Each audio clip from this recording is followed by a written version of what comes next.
update ng bayan. Maasahan anumang panahon. Magandang araw po sa ating lahat. Narito ang update sa lagay ng panahon ngayong araw ng Sabado, September 14, 2024. Sa ngayon, southwest monsoon pa rin ang nakakaapekto sa malaking bahagi ng bansa. Samantalang patuloy pa rin nating minomonitor ang bagyong si Bibingka o yung dating bagyong Ferdy sa labas ng ating area of responsibility.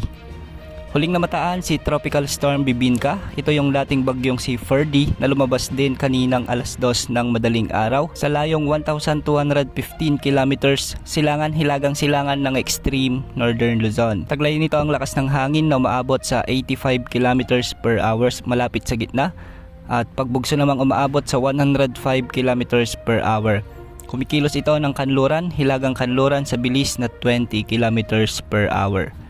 Ayon sa forecast track nito na inilabas ng Pag-asa, patuloy nitong tatahakin ang west-northwest na direksyon at posible ring lumakas bilang severe tropical storm habang papalapit ito sa may Eastern China.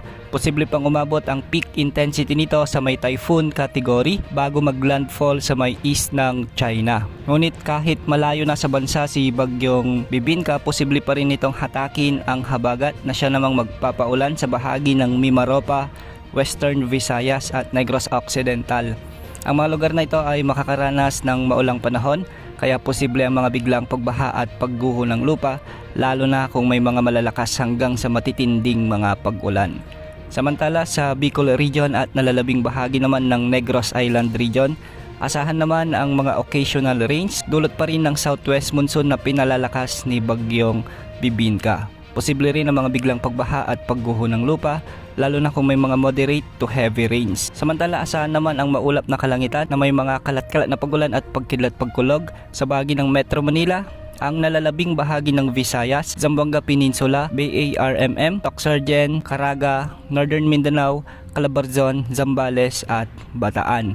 Dulot pa rin ito ng pinalalakas ni bagyong Bibingka na southwest monsoon, kaya posible ang mga pagbaha at pagguho ng lupa, lalo na kung may mga katamtaman hanggang sa kung minsan ay malalakas na pagbuhos ng ulan. At sa nalalabing bahagi naman ng Mindanao, asahan din ang bahagyang maulap hanggang sa maulap na kalangitan na may mga kalat-kalat ding mga pag-ulan. Dulot pa rin ito ng southwest monsoon o habagat na hinihila ni bagyong Bibingka. Para naman sa nalalabing bahagi ng Luzon, asahan din ang bahagyang maulap hanggang sa maulap na kalangitan na may mga isolated rain showers and thunderstorms. Dulot naman ito ng trough o extension ni Tropical Storm Bibingka, kaya posible rin ang mga biglang pagbaha at pagguho ng lupa, lalo na kung may mga severe thunderstorms. At makikita natin sa ating satellite imagery o satellite animation na malawak pa rin ang mga kaulapang dulot ng habagat na siyang nakakaapekto sa malaking bahagi ng ating bansa.